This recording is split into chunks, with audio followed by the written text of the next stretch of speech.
childbirth was the most beautiful thing. When the tops of their heads start to crown, it's almost as if God actually exists. How about you, Yusuf? Were you there when your wife gave birth to Ali? How about Samora?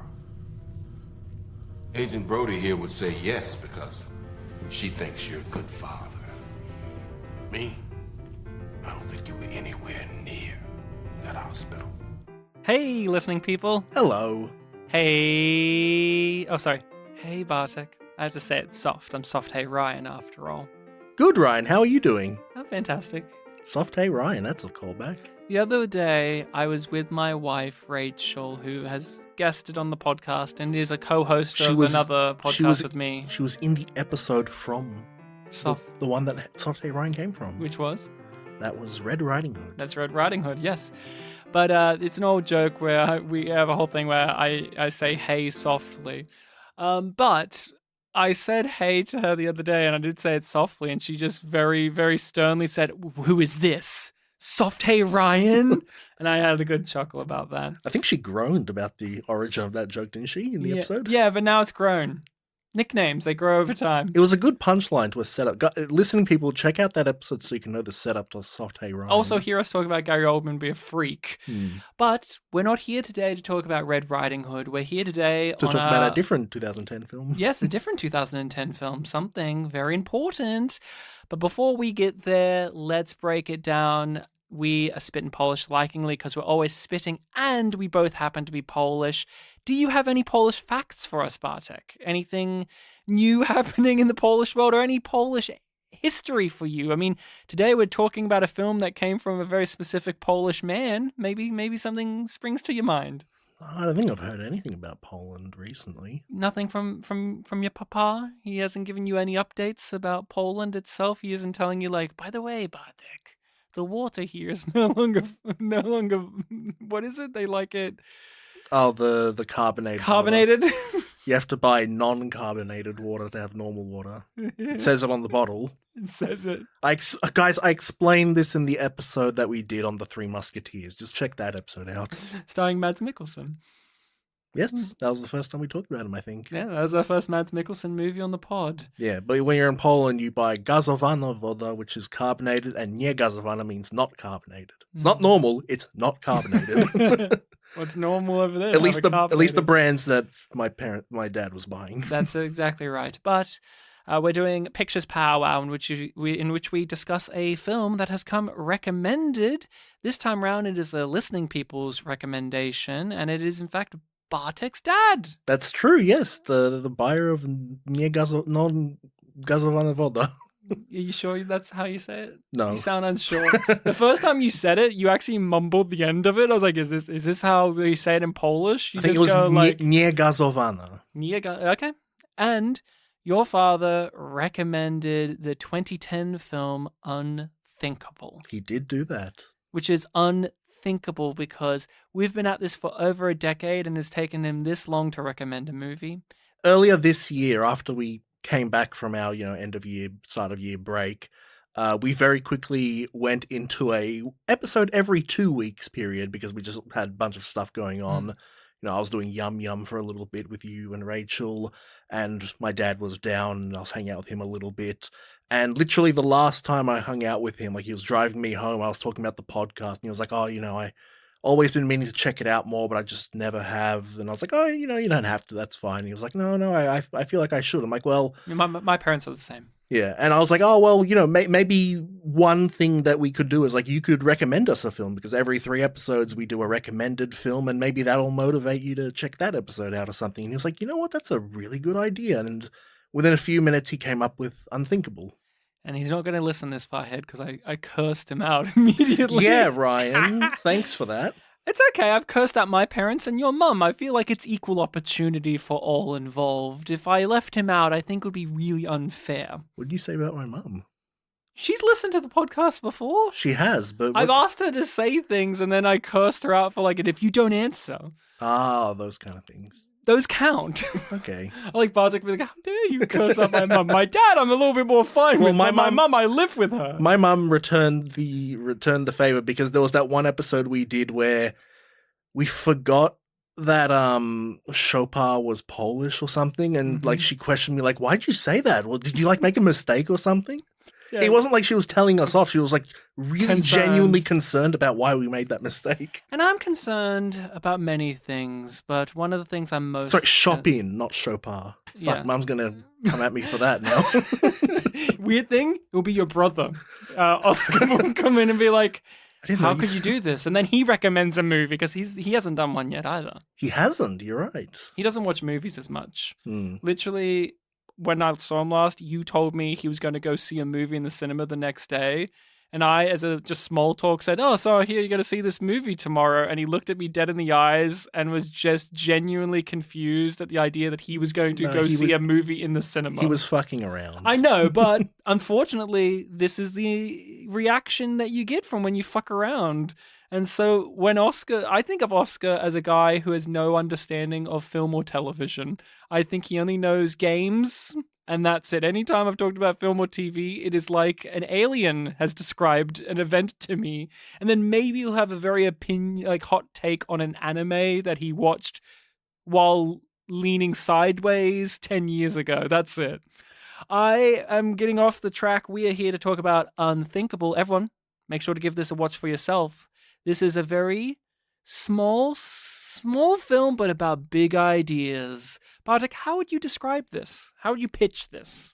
This is a film whose main kind of thing is that it's taking an idea, which is, do the ends justify the means?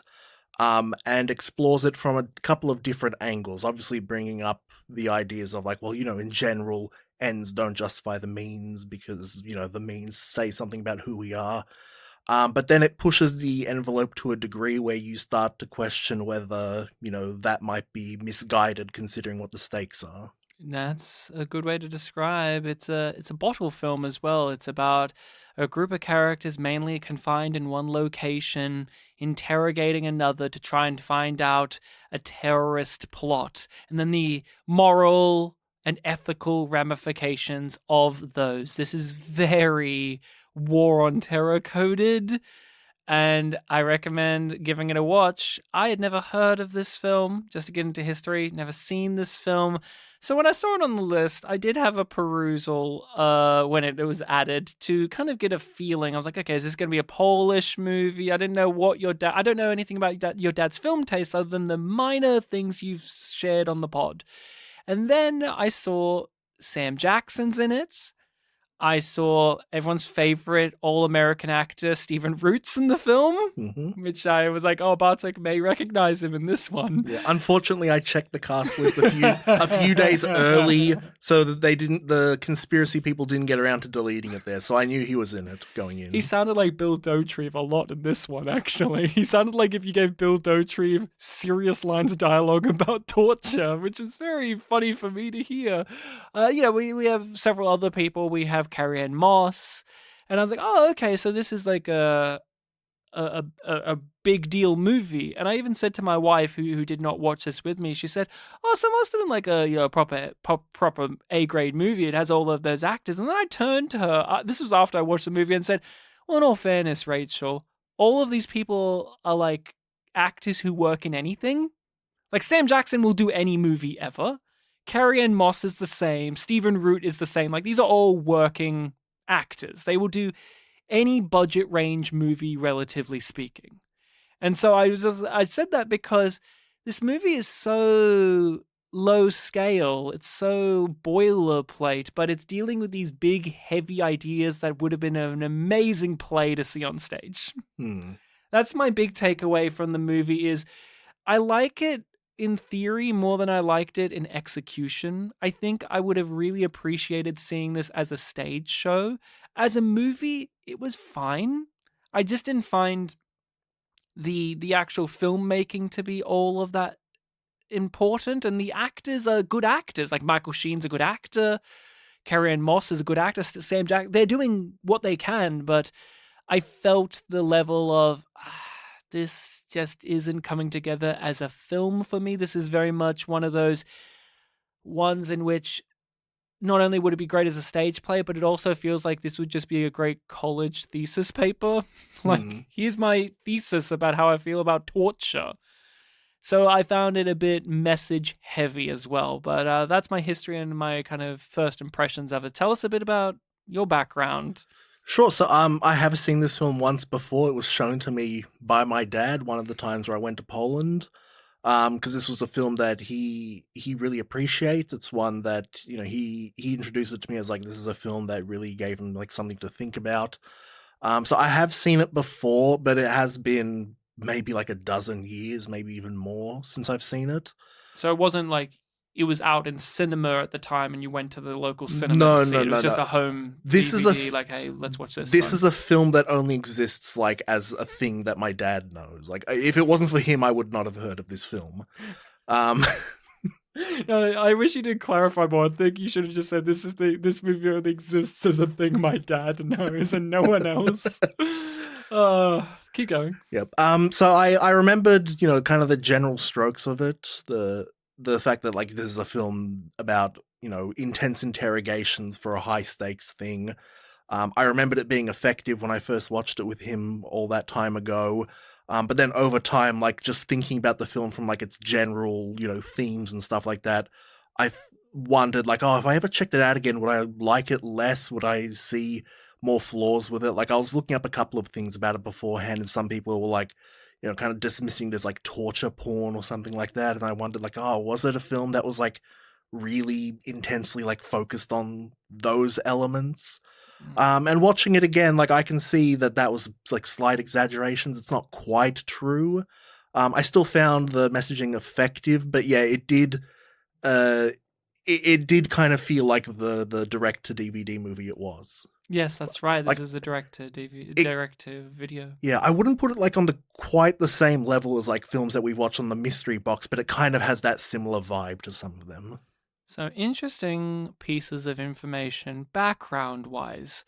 So there is an alternative ending to the movie that is actually the one that you will find more often than the original ending of this. The unrated cut, as they call it, is the one that's kind of taken over the original cut. I don't know if this was the case for what you watched with your dad or what you watched for this podcast, but the alternative ending, and again, people, watch this for yourself. It's spoilers are happening now. The alternative ending is we see a bomb disposal team dealing with one of the bombs, and then it pans over to reveal there's another one hidden, and the timer goes off and basically surmises that Michael Sheen won this whole encounter. While the original ending was just Carrie-Anne Moss and those children walking out of the building and looking up, and then it fades to credits. Yep. I must admit, I don't know what either ending is really going. I know what they're both going for, but I don't think either of them are effective for the movie we just watched. One of them is very like the original ending with Carrie-Anne Moss. It's like, oh, it just ends type ending. And the one with the bomb disposal team is a little bit hokey, especially if you pay attention, because again, spoilers. One of the bomb disposal guys hacks into the bomb and he's just writing on a Google Excel spreadsheet, and he's literally just mashing buttons. And I'm like, it's not working, buddy. That was I had a good laugh. That was the trivia I kept seeing. Yeah. Yeah. The version that I watched was the one without the bomb disposal ending. Yes. I read something about there being like an extended edition, and I was just going to watch whichever one that I could get my hands on. I was struggling to find a copy, but I eventually ended up with one. Yes. That I think was the original cut. I think that's the only thing that extends it. Is basically that ending. Just the ending. Because it's only like few minutes, like a minute difference. It's really not, it's not like Savages, where that's a very different cut. If you look at the Wikipedia page for this, like it has the plot summary and then there's like a subtitle right at the end. It's like 2 sentences of what, like the, you know, alternate ending. Yes. So we have a returning director with this. Oh, who is it? Yes. So Gregor Jordan, Australian director. Oh. Yes. Okay. Big film he did that we covered on the podcast, Two Hands. No kidding, really? Same director. Then he did Ned Kelly. He did Buffalo Soldiers and episodes of TV, but this is the same director of Two Hands. Isn't that I would not have interesting? guessed that. No, but I was looking up. I was like, okay, who is this? Because I just felt that there was something off about this movie. And then the other thing of note is the writer, Hmm. Peter Woodward. The Woodward? Yeah, the son of Edward Woodward. Okay. Edward Woodward was, which is a fun thing to say, he was a well-known British actor. He was the Equalizer in the TV show The Equalizer. He was in the original Wicker Man, and you and I may best know Edward's work in Hot Fuzz. He was the old man that was obsessed with like the cameras of the town, and he was like had a big had a big anger about the living statue of the town. So he was a very prominent actor, and Peter is his son, who's also an actor. He actually has a meme status because Peter Woodward is in The Patriot, the big Mel Gibson movie, and he plays a British imperial officer, and it's him on a horse with the curled white wig and the big triangle hat, and it's him laughing like very snobbishly, and the meme is laughs in British. Okay. And I know Peter Woodward as Galen the Technomage from Babylon 5's spin-off series Crusade. Mm-hmm. And I bring this up because this is a very American movie, but something about it felt a little bit skewed to the side because we had so many British and Australian people involved. We have an Australian director, we have a British writer, and we have a Welsh actor with Michael Sheen espousing all of these American quandaries and ideals. And something about when I was watching, I was like, this feels like a foreign person talking about this. This doesn't feel the same as like if I watched 24 starring Kiefer Sutherland. You know what I mean? I don't know if you had that vibe at all, because recently we talked about the Chicago 7 and I described it as like painfully American, like Aaron Sorkin is like obsessed with American stuff. This felt like it's trying to do that, but it did have an air of like this is from an outsider lens. I guess that kind of goes into what I was saying before about like this is a very American film, but it doesn't feel very Hollywood. Like I almost wanted to describe it as like an independent film, but I don't know if that's true. Direct to video, baby. So what did you feel about it after all of these years on this proper rewatch? We're here to talk about it. Were you a fan of it? Did it work? Was it effective? I would say that it did work and it was effective by the end, but like you were saying, it is kind of a dry run going through it. I did still appreciate it though. I think it's good for what it is, but it could be better. That's how I land on it. I see it's garnered quite a dismissive viewpoint from a lot of people nowadays. It's the commentary about war on terror and if torture is necessary and justified, people are very flippant about because it does it in a, you could argue, a very straw man way. Like, let's get this very ludicrous, very heightened situation and argue our points. I don't feel like that's a problem per se because this is a movie. For a start, we have to have like very heightened things. We're only spending time with these characters for like 90 minutes. So I understand having these arched things, but it is real world heavy topics that it's talking about. So I can understand the pushback. That wasn't my issue with it. It was just at a certain point I realized it padded itself out to make it feel more like a feature film. So for instance, Carrie-Anne Moss is our main character. Trinity from the Matrix movies is here. And she has a task force of guys. And at the beginning of the movie, it feels like these are going to be characters and these are going to matter to the film. And there's like what feels like little setups to things. Like one of the guys is like, I found out that Sam Jackson's wife is from Bosnia and I'm exploring this and I'm going to do something. And she goes, you do that. And it's like, I remember being a first, like a on-field rookie type of thing. And it feels like that guy's going to be a character. Or Brandon Routh, the guy who played Superman that one time, was one of the guys. It's like, oh my God, Michael Sheen's character was on my list and I didn't even recognize it. Like, you get all of these people with really defined personality things, and then the movie doesn't really have them in it. Yeah, it starts off really heavily establishing her context and her character.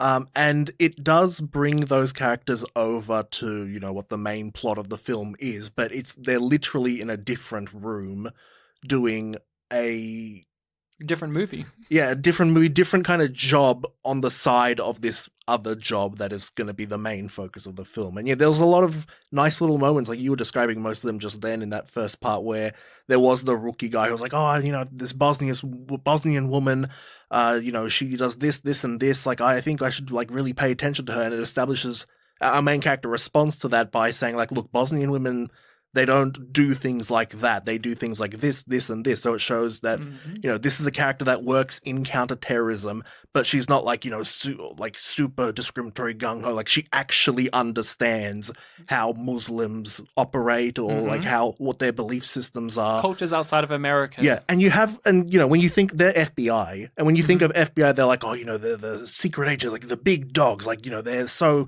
tough. But you have like these kind of... Until the CIA walk in. Yeah. But in that opening part of the film, you kind of have almost feels like high school teacher comedy where they're like, someone called in a bloody bomb threat again. It's probably a joke. Like, well, we have to take it seriously because that's our job. How come the news has this before us? Like, that was one of the things. At the start, it kind of comes out like, another case of the Monday. It's like, now the news has this, and then it quickly becomes more serious. Yeah, it really humanizes what's meant to be like this really big deal organization. And I just found, as I look back on the movie, I was a bit disappointed because we spent so much time on those type of things, which I felt was going to be more relevant, but in a way it was just fleshing out, or I would argue, padding out rudimentary elements, such as, in my eyes, two of the characters in her team feel like they're going to be characters, but really it's just so that we have faces we know that go to Sam Jackson's house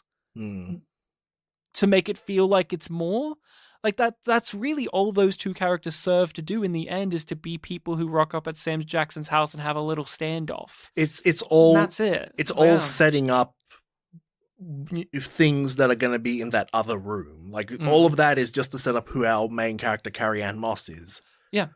And so, you understand, like, she is counterterrorism, but she is very empathetic to, even the people that she's investigating. She's like the one woman. Yeah. And so when you put her up against Samuel L. Jackson, who he very quickly establishes, polar opposite in a lot of ways to her, we know what this character is. Yes. I think it worked when we were just in that room and when we were dealing with all of the conflicts. The FBI room? Or? Yeah, the torture room. The torture room. The big room that we're mainly spending time in, and in the gymnasium. And that we're having all of these different branches of the American government and crime systems and legal proceedings, all this, all bickering with one another and arguing the point, and then just the most nebbish looking guy being like, I'm actually in charge and I'm saying Sam Jackson's allowed to do whatever he wants. And I'm like, okay, this is the guy in the suit. This is great. I thought that all worked, but I just found myself a bit frustrated because it's a movie, we're going to have to wait for certain times for plot elements or progression of character things, and there are just moments where I felt the spinning of the wheels. Like, Michael Sheen's character's like, you have to answer my demands, and then they have to wait for him to reveal what those are, and then when they reveal what they are, they're so, I don't know, I don't want to say that they're so inconsequential, but they are to a degree, because I actually have a hard time telling you what his demands were really. Yeah, I can tell you on like the ideological level, but on a real level, what were his demands that he couldn't have just said from the drop? Even Samuel L. Jackson says after the demands made, like, they make sense. They're pretty straightforward. Why did you wait so long to give them? But overall, I think this is such an interesting time of film and media, because we have covered so many things on the podcast, and I'm trying to recall, have we ever had to deal with this type of movie and or subject of the post 9/11 war on terror, fear of Islam type media? Because that was a very prevalent thing when we were growing up. I mentioned 24. That decade. That decade and plus and some change. And we've done movies with like terrorism in it. We've done movies like with Americana stuff in it. Like even the A-Team, for instance, has That one was bit coming of, to mind. a bit of this, but we've never done like a straight-faced, here's what this is about. We're really getting into the mud and the grit and the like grime of it, because there's a certain look, there's a certain way that this type of media talks that all feels the same to me. And I'm trying to think, we've never had to approach this on the podcast before. We've made comments about like the importance of, 9/11, post 9/11 mentality on art and on the world or whatever, but I don't know if we've ever had a work like this that's directly about it. Because that's what this film is about. Like the film is about torture, is it justified or not? And it's using the current day context to be the vehicle to have that discussion of like the war on terror and Islam. Part of me wants to say like, of course we have, because we have just done so many films. But now that I'm like, put the question upon me, I really don't know if we have. Like my mind just keeps going to like the joke answers, like, oh, we brought it up in Max Keeble's Big Move. But yeah, I don't know if we have done a proper like war on terror film. Again, the A-Team was also one that came to mind, but that was about something else. Yeah, overall. we've had other, conflicts be things. Afghanistan war. What was the name of, was it The Perfect Son? What was the name of that movie? The Other Son? The Other Son. Yeah, the Israel-Palestine. That was, stuff. But like in terms of like, here's America and how it feels and like the internal politics of the CIA and the FBI and da-da-da-da-da-da-da. Because this is a genre in itself of media. It's just this. Yeah. Like how post-World War II stuff was a whole genre in itself, in which you see movies and art change after these big historical events, especially ones of conflict like Vietnam movies and on we go. But what do you feel about this side of the movie, like that and that era of things? Like, how did you feel about it then? How do you feel about it now? I like you said before, this is like a bottle film. I do like that this was like hyper focused on one specific thing, and it wasn't necessarily about like it was kind of about the White War, because one of the demands was to pull out troops. But yeah, the film, all the mentions of it, I don't know that they mentioned like countries. I just remember them mentioning Russia. Islam specifically. Did they mention Russia? Yeah, because that's where the nuclear materials came from. Oh, right. Where the materials came from. But how much do the Russians know and they're not telling us? Yeah, but in general, like I remember the demands were mostly to just leave the Islamic countries alone. Yes. Yeah. And he's like a Islamic extremist. Like he's even taken the views of Islam to a homicidal degree.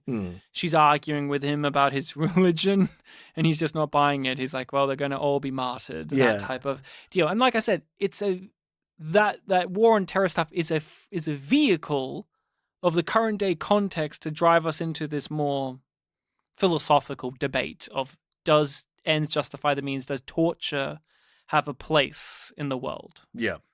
I just don't remember them mentioning like what country are the American troops pulling out of, kind of thing, just like the Islamic countries. They mentioned Afghanistan. He was a veteran. Oh, there you go. They mentioned that then. Because that's where that's how Michael Sheen's character could withstand torture as well. He learned it from his experiences in the army, yeah. Yes. So it is a part of it. But like, how do you feel about that era of art and how it was tinged by that war and that type of thing? I don't even know how to describe. Like I said, like it's just this very American mentality that this kind of rides in. And how do you feel about it all? It's interesting because obviously we were like, that was our late childhood teenage decade. And it was definitely a thing that was ever present, in general pop culture, like world politics at the time. But I don't know that I engaged with too much that dealt with it. It was just something that I would inevitably, hear about and be exposed to. I'd not so much see in the media. So it is interesting looking back on it more so as an adult than as I experienced it then.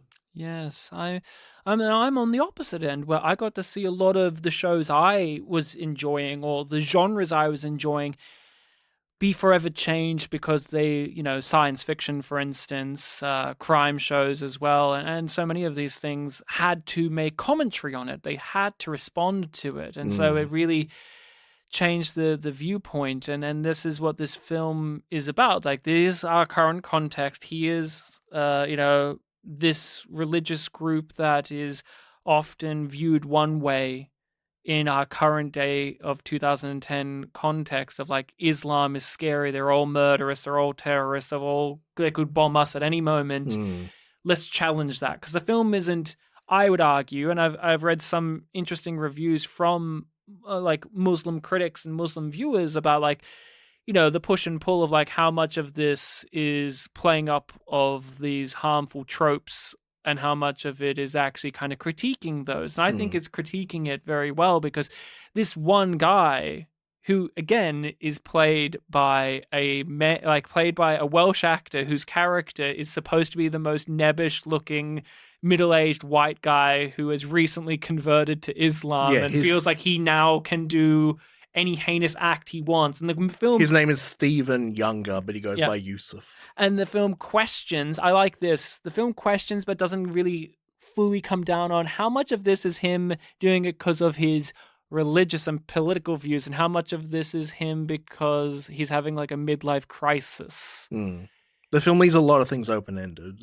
Yeah, and I think that was one of the big strengths of it. But yeah, it was this thing of when the movie started, I did take a sigh, because I was like, oh no, not this era, not this psyche, not this, because it was such a fever pitch. And then the movie's like, torture's a good thing, torture's a bad thing. And I was like, oh no, we're going to have like a whole Guantanamo Bay commentary, which feels very old hat. I mean, to counter for you for a moment, no, you watched it a bit late. I mean, South Park was a big example of a show that got like 2013. Forever changed because of that. Team America exists for a start as well as a project. Yeah, I only saw that a couple of years ago. Team America, a movie that's politics are fucked. No. I guess the big one for me would be, I obviously did see some films that like, made commentary on 9/11. Like the big one would be like My Name is Khan, where it's literally Shah Rukh Khan is a person with Asperger's who moves to America in 2000. Oh, and he's a Muslim man, not a Hindu. And he's like building up a good life, and then a thing happens in 2001, and the rest of the film kind of has to deal with the fallout of that. Interesting. But yeah, you mentioned before, this is going to be a film that talks about torture, and I was mentioning at the start of this episode that I walked in being like, oh, was this like a really like super pro torture film that's like, into, torture porny kind of things? And so I was kind of relieved though that they've pretty early on bring up like the whole debates about torture where like it doesn't actually work, and then there's a pushback of like, well, why have we been doing it for so long? And it does, you're empathizing with the Carrie-Anne Moss character that like, well, of course, yeah, torture is not the best way to go about things. It goes against the Geneva Code of Convention. Yeah. But I think the film pretty effectively, as the time goes on and like, time's running out, we haven't even mentioned the main conflict, which is I mentioned that there's bombs. Yeah, nuclear bombs. Yeah, 3 nuclear bombs in unknown areas of the United States. So it's like a, big domestic issue. If they go off, like it's going to blow up the whole country. And time's running out. Like I think when they finally get to that room and the whole torture thing starts, like there's like 2 or 3 days left. As the timer starts running out, the film starts putting on more pressure, like we have to get the answers out of this guy, and it starts to make you, the viewer, question like, well, yeah, should they actually go through with torture even if you walked in, being anti-torture? Because how else are you going to try to solve this problem? Yes. And the film, in the climax of this film, it flips the table with a bunch of the characters too, where some of them are like, well, just do what Sam Jackson says. He says that we have to trick him in this way. We have to let him trick him in this way. And then even they get appalled by like how far he's willing to go. And then after he chews them out, they're like, you were right. We need to go back to what you were just doing, that we were just chewing you out for. Like you feel the stress of these characters. Yeah, exactly. I think the film walks a delicate balancing act of one way or the other, and always, stumbles one way and then stumbles the other. And I think it plays it very well in that regard. There are some moments where I was like, oh, I wish a character would actually argue their point better. That was a frustration I had. Like with that scene where Sam Jackson's like, why we've been doing it throughout all of human history. What for? For fun? And the answer is yes. Yes. Like we're cruel. like the idea of like, oh, we use torture for all of human history to gain information and da-da-da-da-da. Come on. Like, you could argue with him more there, but Carrie-Anne Moss isn't going to, because the scene wants to end with Sam Jackson owning her in that moment. And I'm like, that's the kind of thing I got bothered by. There was a few moments where it's like, Sam Jackson, we're showing that he's in the wrong, but also he fucking owns, doesn't he? And I'm just going, if you didn't hire Sam Jackson, how much would we be believing that? But you did. Sam Jackson can carry off this cool man anti-hero type line deliveries really well, and he's like a real maverick. But I did get a bit frustrated with that, because I'm like, it feels a bit strawman where you're making it always feel like Sam Jackson's always downbeat right, even though he does insane things. It'll keep coming back to, yeah, but he had a point though, didn't he? Yeah, it's always contriving itself to end the scene with him having made the good points. There's a point where I just lost me with the movie, which is they bring in Michael Sheen's wife, his ex-wife, and they have her there. She's like, Sam Jackson's like, tell him you love him, all that. And through a series of bizarre choices made, she gets killed. She gets her throat slit. What lost me was it almost felt like that didn't happen after that scene took place. Like Sam Jackson's like washing away the tears in the sink afterwards, but then we kind of just move on and we immediately escalate to now we're going to do the kids. And there's something about the way that the flow of the scenes took place. It almost made it like if you went to the toilet during that one scene and came back, you would not know anything major happened that was any different to any other moment he's torturing Michael Sheen. Yeah, the stakes are so high after that scene that it almost feels like the big dramatic thing that happened there. Yeah, you don't really... I didn't even really think about that until you brought it up just now. Like, it did happen. I remember it happened, but the film gets to, like, the climax so soon after that you don't really, like, let it really wash in. It instead goes, who cares about the wife? It's the kids. It plays on the kids, not just Sam Jackson is, but the movie is too.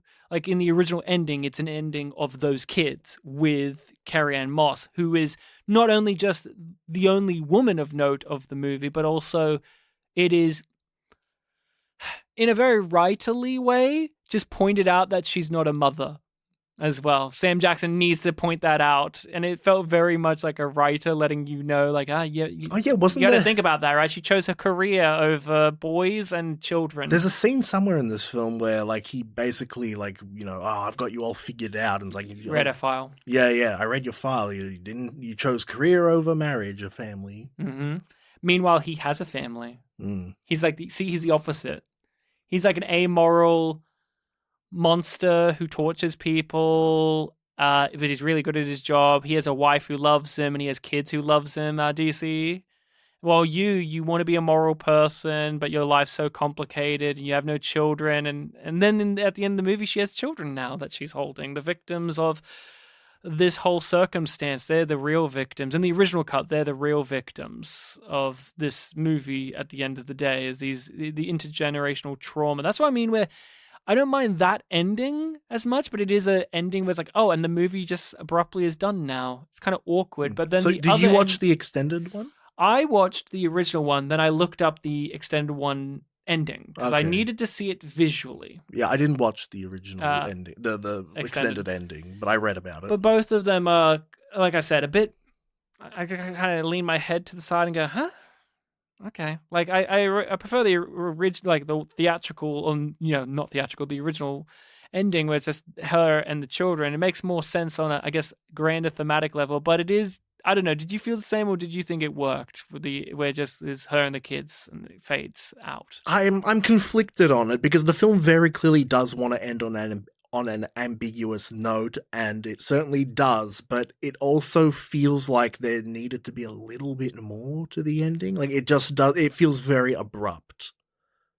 Like, they're standing outside, they're, hugging, holding hands, and then just cut to black. It's like, obviously, yeah, we're taking in what just happened there, but it felt like we were going to see something else a little bit more. Let's talk about these actors, because they're the saving grace. If you have any issue with the movie, I think it's hard to say it comes to these actors. These are all professionals. These are all A-grade people. They all know what they're doing, and I didn't feel like anyone was phoning it in. Even Stephen Root, who's literally on the phone for a good portion of the movie. I thought he was fantastic, Stephen Root. I thought he was just the right level of slime, but there comes a point where you see his character is having to act out being slimy. Like he even sees that this is too much, but he has to put on the mask, and you see he hates himself for it. But it's not like a prominent thing in the movie. It's just all on Stephen Root to portray that in his vocal delivery, in his mannerisms, like the slumped shoulders. Like at the beginning, he almost feels like not even like a government guy, but like a cocky tech billionaire bro who's walked in. Like he doesn't even have a tie on. He's just kind of sauntering in. But by the end of the movie, he's like hunched over. He looks like he's been through hell. And I just thought, down to even him, a little character actor guy that we, have seen in a bunch of movies where relatively he's in the movie a bunch, but he's not like a big player of the story. He's there. To obviously Carrie-Anne Moss, she's having to do a very difficult thing where her character is very emotional, but also she's very stoic. She has a very, cold as ice demeanor, but there's so much warmth and expression that she's having to ping pong. And then you have Sam Jackson, who is both chewing up the scenery and underplaying it at the same time. If you hear Samuel L. Jackson's in this film, you get Samuel L. Jackson for sure. I would describe his performance as Lakeview Terrace-like in this one. Yeah, maybe. Because him in Lakeview Terrace, he played on the same type of like, I'm a family man, I'm a normal guy, I'm an authority figure, but also I'm the representation of what's evil in America. Mm-hmm. He did and he had that kind of delivery. In that movie, he gets more moments to be overtly evil manic. On this one, they want you to be a little bit more ambiguous with him. Like, how much of this is him is an actually evil guy, and how much is this him having to do what needs to be done? Yeah, because his actions and the things that he says after the fact, kind of have, the ambiguity that we're talking about. But yeah, you mentioned Stephen Root there. Like, aside from the fact that he and I have a very special thing going on, my eyes were drawn to him for a lot of this film. Because, yeah, he does start off like, he's a government guy. He's like the handler of Samuel Jackson's character. He's in a car. He's in a car. He's got, I think, the Nokia phone that I used to have. But throughout the film, like, he is not one of the people like doing or managing the interrogations. He's just one of the people in the room. And so for a lot of this film, like, he doesn't have dialogue. He's just there, and it's just physical acting. And you do see this character just seeming like he's very out of his element for a lot of the film. Like, and he has a big turn at the end where, like, he's always like, whatever H wants, H gets, keep doing what he wants. But he like freaks out when the kids get brought in. He's there with all the other characters on like the big turn of like, this is going too far, but then also turning back when H has another point. And you see him not just have to defend H or rely on him, but like with so many of these characters, when in doubt, not only fall back on the rules that your specific department has, but also just say, the president says this. Like, they're using the idea of America, the idea of the presidency, the idea of their government politics as not only a justification for what they're doing, but a rationalization for their individual selves for why they need to still be in this room and not do a fucking thing. Stephen Root was one of the great examples of that. The other was the general, the actual military general, who The kind of older guy? Yeah, the older guy who like pops in and out of this movie. But every time we see him, like, he feels so powerless. Like, he's like, I'm the guy with a gun. I actually have a fucking rank. But then you see he can't do anything, and he himself falls back on the, well, you know, policy, I guess, is saying, oh, you just see him get so angry and chewed up about it. Like, he's the most volatile in that way. There's a kind of, I didn't really think about it until just now, but there's kind of an interesting similarity thing going on with him. And there's another soldier in the room. It's like a black guy. He's like really young, and he's clearly, you know, the one who took off his name tag. Yeah. He's clearly not one of the higher ups. He was the one that's kept there. It's like, I want one of my guys being kept in here, just, you know, as some sort of like safety net. And he is like basically completely ineffectual throughout the whole film. Like he's not in charge of the interrogation at all. He's basically just present. Like the one little moment he has is after Carrie-Anne Moss accidentally or unintentionally, you know, slices Yusuf. He's like, should I take that from you? And it's just this timid moment of like, this is one of the only things I can do. Yeah, this big military-cladded soldier is like so sheepishly like, hey. Yeah, and you was just saying before, like the other guy, the older guy is, you know, he's the one that's meant to be in charge. He is literally calling the shots, but effectively not, because there's just authorities over him dictating everything. So in a way, he's about as powerful as that, you know, younger soldier. We mentioned him briefly, but the kind of bald guy in the suit, the one who's actually calling the shots to a point, he was a fascinating character and performance as well. I am always a sucker for those performances where it's this person who, the way I would describe his character and the performance is, oh, don't pay attention to me. I'm just a shadow in the background. Don't pay attention to me. I'm the most important one, but don't worry about it. But everything about how I present myself is unimportant, unassuming, not at all threatening. And even when he needs to, like, you know, big dick him and call the shots, he still does it in that manner. And then when he has to raise his voice, it still feels almost pathetic the way he does it. But something about his presence, something about the way his eyes just squint and the way his chest breathes out forward, there is a real sense of power behind him. And the character itself is acting. Like, these characters are acting. They're having to tell themselves this is all okay when they know it's not. And I think it was with him, there was a fun thing with Samuel L. Jackson at one point where Samuel L. Jackson has this guy completely figured out because, you know, he's the reason why Samuel L. Jackson can be there. So when someone is telling him off, saying, you're out of line, you can't do that, he turns to that guy and is like, hey, am I out of line? Can I not do this? It's like, you know, tell them. And then the guy just goes, he has authority to do whatever he deems necessary. Kind of thing. He just seems... You shone the spotlight on me. I'm a shadow. You shouldn't have done that. I'm just the spook in the room. I'm not supposed to be saying anything until I just decided. But Sam Jackson's like, I'm making you talk. You talk. You say this. You tell them. You're my boss. You're their boss, but you're also my boss. So we have all these players. Michael Sheen is the man that's being interrogated, tortured, hurt in the movie. Michael Sheen is one of those people who has been in everything, and I like him a lot. I think he's wonderful. I don't believe he's American in this for any moment. He's the most British-looking man I've ever seen in my entire life, and his accent is here for 60% of the movie. And I just am like, we're talking about all these American things. Well, Ryan, his name is Yusuf. His name is Yusuf now, so he speaks with the Welsh accent, yeah.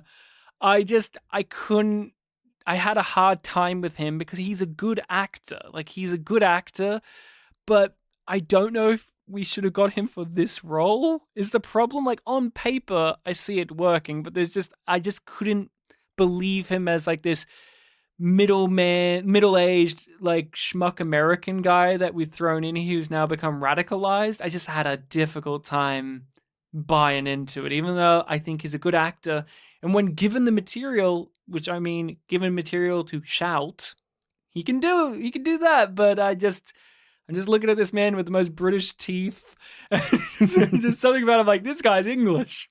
I'm sorry. I this did- guy's English. I did like the kind of uncomfortable vibes he gave off in like the video moments where, you know, he's like showing off the bombs that he made and he's like talking to the camera. His rehearsals. Yeah. And also later on when he gives the message to the president, there is a kind of like awkward, you know, dissonance of like, this is meant to be an American, but he's you know, turned to Islam and he's something else. And then you have the element on top of that where he's also a Welsh actor. Yeah. They did the exact same thing. I don't know if you've ever heard of the TV show Homeland. I've heard of the name. But Homeland I can't tell was you a anything very about it. similar thing where Homeland Security, of course. Homeland, the basic premise at the beginning was this man, this soldier was captured by this terrorist group and he was interrogated, tortured, made to do those videos to send back. And then he was freed and he was brought back. But the question was, is he radicalized now? Is he a sleeper cell agent? Like, is he a part of this terrorist group and he's pretending that he's not? Or is he just war-torn? And it's like an interesting thing, but they also hired like the most red-headed, pale, British-looking man ever. And Damian Lewis is a good actor, but his name's Damian Lewis for a start. You know what I mean? It's just one of those things. It's like, so it was funny watching this movie. Kind of similar idea. Soldier who fought there now is radicalized. And I'm like, fucking neither learned the swerve from the same mistake, huh? But no, Michael Sheen is a wonderful actor. I like him a lot, and I linked you something very important in our group chat last night, and Yeah. I would like if you could describe it for the listeners, please. I watched it right after waking up, so it kind of I wasn't in the full Don't state worry, it's of like mind. a dreamlike thing. It was, that's true. It was so it was a TikTok video that was like 20 seconds long or something, maybe 16 of it was just moments of him throughout the film, like when he's in the torture room, so pretty undressed, and there's like a sensual song playing over it. Yeah. They call them thirst traps. Yeah. There's a thirst trap edit of this movie.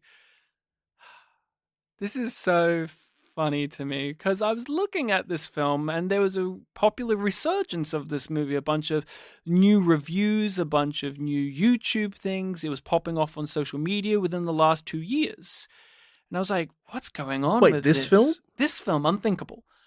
Because Michael Sheen is an actor that has garnered the attention of young people because he is in Good Omens, the television series, where he plays a lovable angel who is in most likely a homoerotic relationship with David Tennant, who, you know, was the Doctor in Doctor Who, who's a demon character. And as we know, young people, they really like this type of thing online. And what that brings about is hyperfixations on these actors. And so what happened is Michael Sheen is an actor who's had a very interesting career. Like, he was the pretty boy villain in the Underworld films. He was married to Kate Beckinsale, you know, things like this. He was in the Twilight movies as the most over-the-top vampire of them all. So he's played a lot of either gay-coded characters or gay characters or like characters that are like attractive and things like this. So why this matters to Unthinkable is he is shirtless for most of this movie, wet, he's hairy, all this stuff. So young people have made thirst trap edits of this movie and have gone back to this movie as a sacred tome for other Michael Sheen fans to watch. If they want to see a movie, they can find him attractive, even though the context is he is being literally tortured. But it's him shirtless. But it's him shirtless and wet and bloody. Blood plays a thing too. And so I sent Bartek just a little TikTok to demonstrate this point, and I just said, this is important for the podcast discussion. Yeah. So because we've had this over the years where we watch a movie and then we discover, oh, this is online popular recently because of some random thing that Zoomers have attached to. For my memory, Happy New Year. The Bollywood, the Indian film, was popping off because people like, this is brain rot core. Yeah. And you're like, what does that mean? And I'm like, oh, boy, here we go.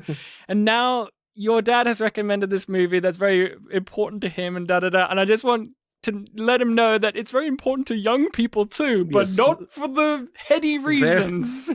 Yeah, Dad, very young people have discovered the film. I hadn't heard of this at the Good Omens show, but now that you've explained, I'm like, oh, okay, so that's why that TikTok that wasn't just a joke. Yes, and well, no, it's not a joke.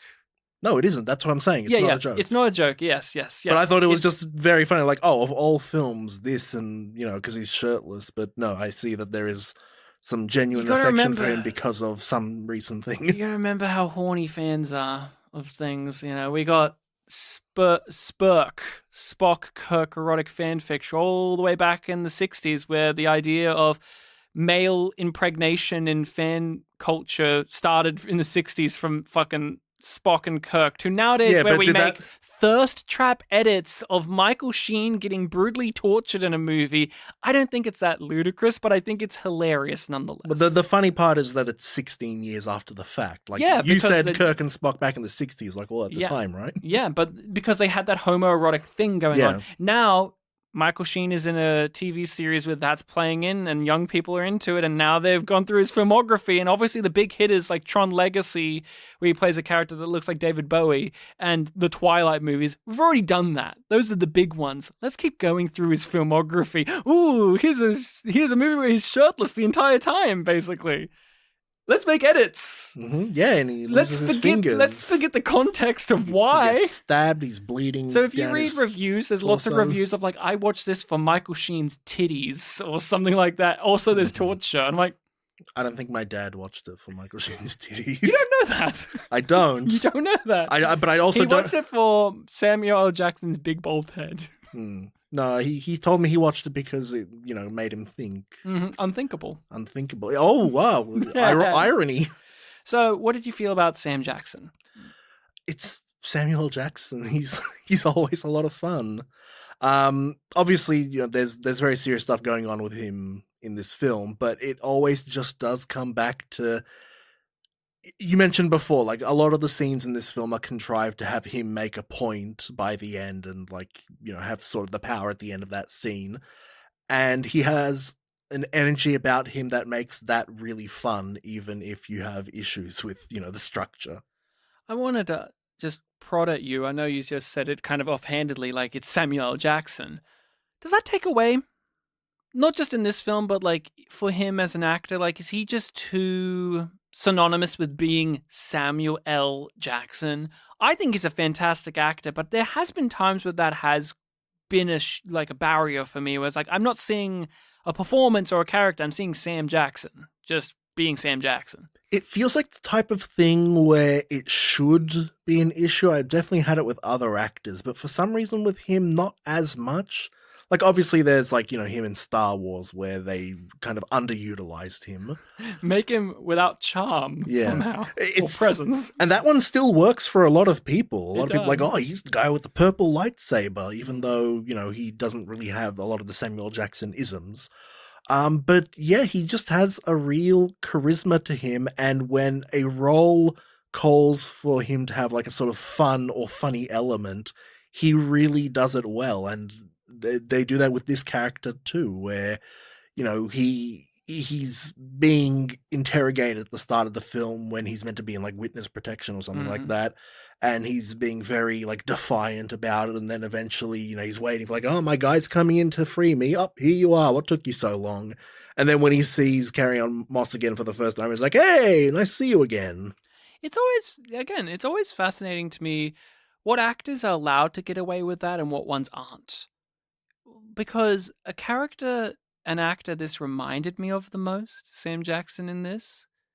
And I feel like this is like the fourth time I've referenced this movie this year. Mm-hmm. And I haven't rewatched it, but it's just been burned in my brain, was John Travolta in From Paris with Love, where he's like this exaggerated embodiment of American mentality that challenges you, and he's like this grimy, gritty character who thinks he's above it all and isn't, but is, and all of that stuff. And I was thinking about, people don't let John Travolta get away with that as much, but we let Sam Jackson get away with it because it's Sam Jackson and he's great, and he can say motherfucker and he can swear. And my favorite Sam Jackson acting move, which he utilizes to a T here, is when Sam Jackson, like, I don't even know how to describe this because he's got a big, bold, round head in this movie. But there's some acting technique, I don't know what it is, where he like clenches his jaw and it's almost like his head goes like solid, like a full solid block, and it feels almost like a big rectangle. And what you see instead is these huge eyes, because there's that moment where he's got the ex-wife and he's just like got his hand on her shoulder and he's behind her. It's And like a puppet master. And all you see, again, if this was animated, for instance, all you would get in this scene is like her in like a little spotlight, a hand, and then two big piercing eyes in a black void. He's got such expressive eyes, these piercing eyes, and it's always been my favorite thing about Sam Jackson. He's great at line deliveries, masterful. I mean, when we did The Hateful Eight, he's given all of that Tarantino dialogue, and he can deliver it like no one else can. Mm-hmm. But to me, Sam Jackson, consistently throughout all of his work, especially the things we've done on the podcast, he sells jokes and menace with those big eyes. When he showed up he's in Coming to America. That's like one of his first roles, is Coming to America, where he's like robbing the McDowell's. And there's such legitimate scariness to him in that movie because he has those fucking eyes that's like looking at them all. But that's a comedy movie, but he's like bringing genuine terror. And then you gotta remember, oh yeah, by the way, he's casually in Goodfellas, that we don't use him in that. And you're like, how the fuck do you waste him in Goodfellas? Like in Jurassic Park, like he's in all these movies. But I'm thinking back on the things we've seen him in, and I was just like, oh man, it's those eyes. Like I was thinking about, like when I said it's a Lakeview Terrace type performance, I think it's just he has a casualness with his line deliveries and then the intensity of those eyes, and you combine the two of them together, and it's not like no other actor captures that. I'm even thinking of like when we did Soul Man at one point, and I used an image for like the thumbnail on YouTube where it's just a promotional image of him profile. Him and Bernie Mac like looking at each other, and just Samuel Jackson staring at him like very intensely.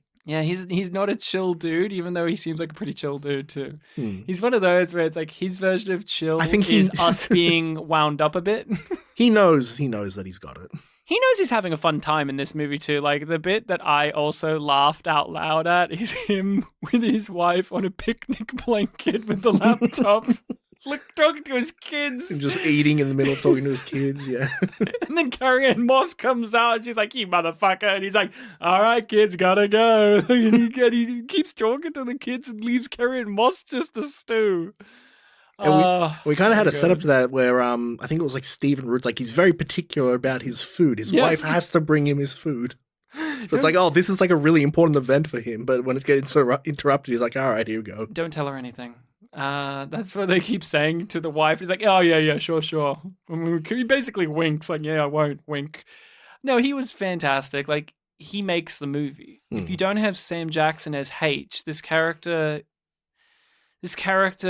could really falter. And even then, we've kind of discussed it. It already does, because you're handing it to Sam Jackson. So it does feel like the movie, for all the ambiguity we want to talk about with torture and ends justify the means, it does many times over feel like it sides with H, because Sam Jackson delivers it like, not per se a one-liner, but just like an epic burn. Just like, I got you with that one, didn't I?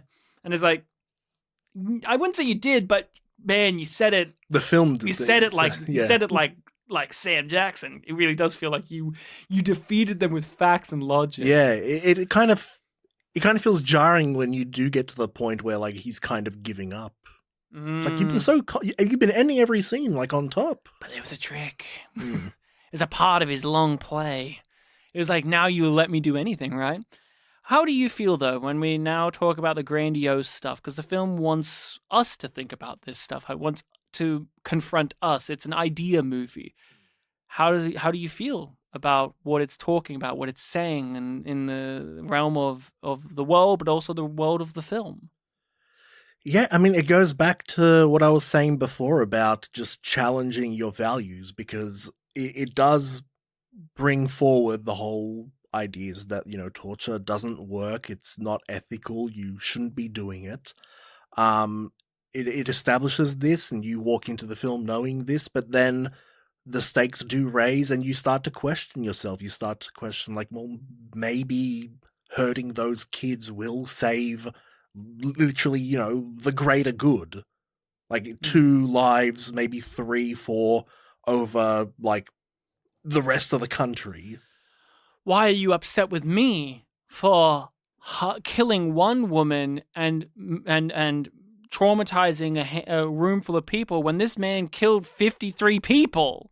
He's killed 53 people. Yeah, it's already. It's always interesting when you bring in these kind of utilitarian values. Like last year, we watched an anime as a group called Fate Zero, where the main character was basically utilitarianism to whatever degree. Like, he would kill 49% to save the 51, and it's something that, harms him personally. Like, it distraughts him, but it's something that he will do because it is for the greater good. And so it kind of feels like this film would go for a similar thing, where it's, hey, we need to save America. But then eventually you do have a line from Samuel Jackson where he's like, well, I guess we just got to, or maybe it wasn't him, someone has like, maybe we just got to let the country die because we don't want to go to these extremes. And we also know he wants to win. Sam Jackson, all of this huffing and puffing, we know a central thing is he wants to win, and he wants Yusuf to lose. That's at the heart of his character. It's as simple as that. I win, you lose. He had that whole speech to him, yeah. And that complicates everything because we can have all these conversations, but when it comes to this character, that's his base element, is winning. And what makes this such a, well-trodden, very lengthy type of thing is they bring it up, human history. Like, this idea, this notion has come again and again and again. And if we just look at media and movies and shows, the Sam Jackson character, his viewpoint, his stance, his language, the way he goes about things has been portrayed as both villainous and heroic in different things. You could easily transplant this exact character into Nazi Germany as an excuse for why it's okay that, you could make him more villainous. I mean, you wouldn't have to change much of what he says and does. But then you also put it in this modern American lens, and on it goes. That's what I think is really the brilliance of its ambiguity and what it's getting at. Like, I could tell you, like, I would like to think I'm, like, moral and would believe that torture doesn't benefit us, and we know we have facts. I mean, Guantanamo Bay, for instance, like, we have all these things, but also the pettiness of human nature, and we just want, in quotations, justice. But what does that actually look like? How far are we willing to go? And that's why I also hate the alternative ending where they show you a bomb disposal squad and they literally cheer and think that they've won the day, and then it pans over to the right and there's another bomb there and it counts down to 0 and then we fade to black. And you're like, oh, so Yusuf won, I guess, and no ambiguity there.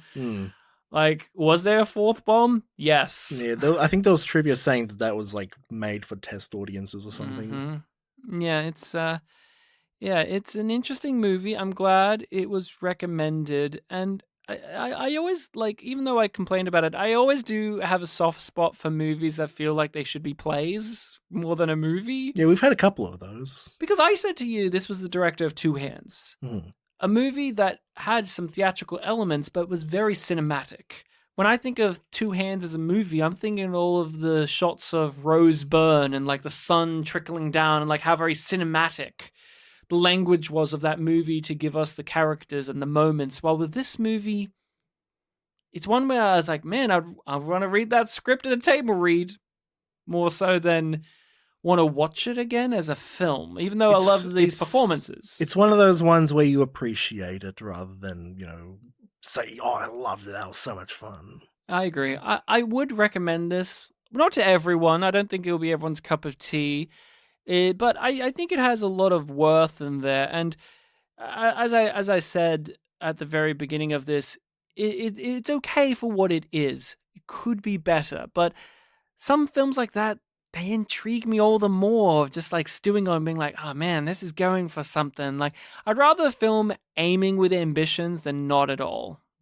I agree. No, I think this is a good one to check out. It's effective at what it's going for.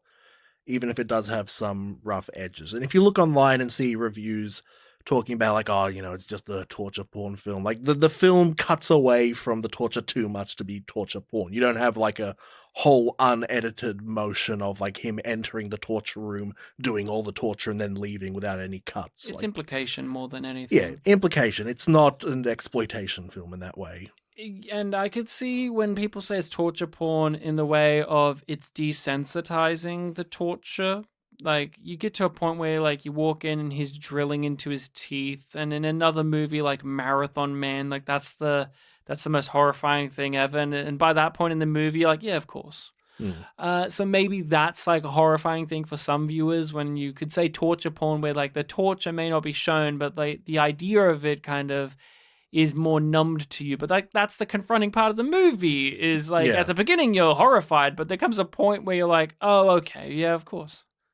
Like they are in the room. They're like, of course he was going to do this to the kids. Why did we allow this? There's a point partway through the film where like, there's just a panning shot of the room. You like see the torture happening in there and just everyone else is already like just doing mundane things. Like they're on their, well, not on their phone, but they're like looking through books or making like a phone call, just not looking at the horrible stuff that's happening. Yeah. It's just showing that even they are getting kind of desensitized. Obviously it ratchets up. Oh yeah, ratchets after up. that point, but there does come a point where they kind of normalize. They normalize it, yeah. It just becomes a part of it.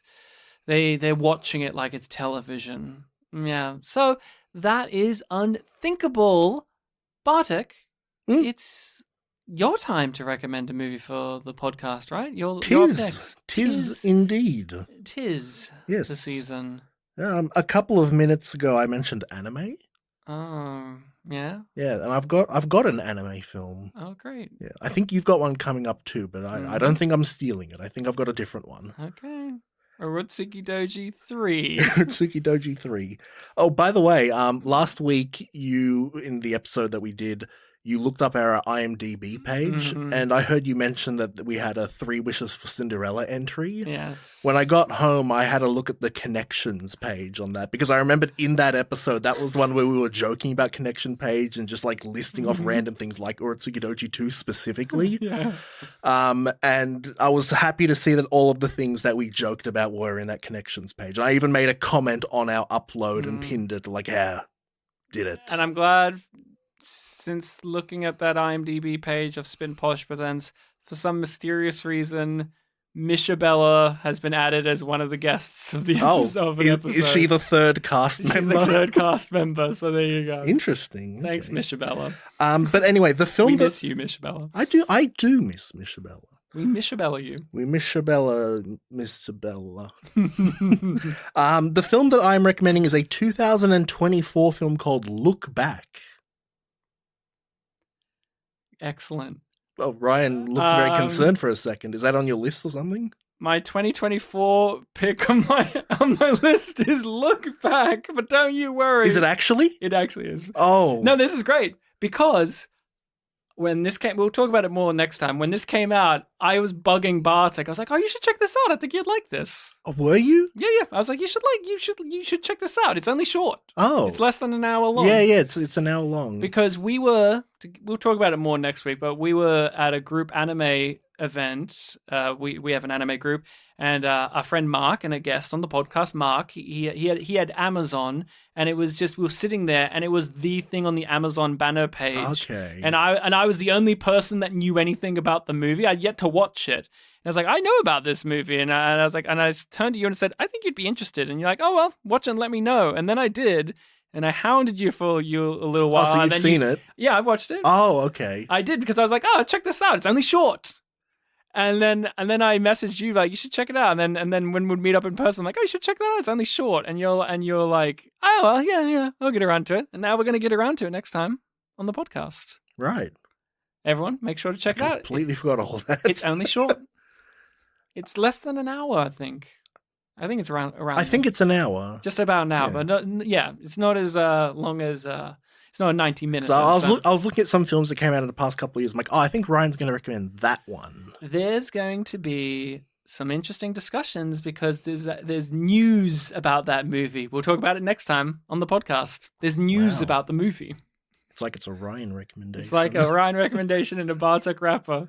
You did it to me twice. Wonder what will be next. I wonder if I will snake something from you. You're like, damn. I thought your next film was going to be an anime film. It is. I have more than one anime pick on my list. Right, I said I have a couple. Because I think I worked out your 2021 film, and I was like, I won't pick that one. But I stole another one. Yeah. Old thievery Bartek. That's what we call it. Thievery. Just the concept of thievery. Thievery Bartek. But no, how wonderful. Well, we'll be back next time to talk about that. So everyone make sure to give it a look. In the meantime, you can hit us up on the social medias and or follow us on there of Facebook and Twitter. You can also contact us at our email address, which is... Our email address is spitandpolished@gmail.com.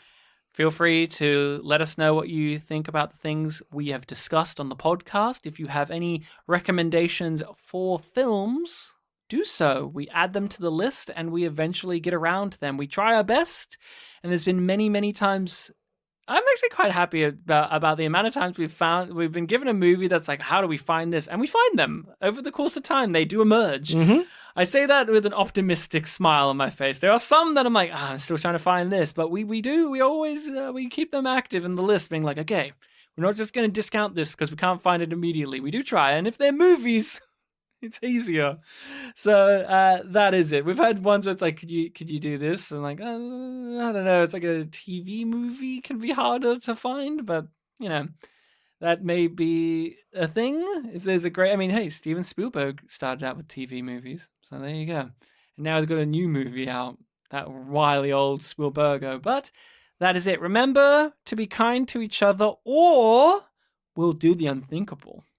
Did you like when they said the name of the movie in the movie and everyone paused and the camera like lingered?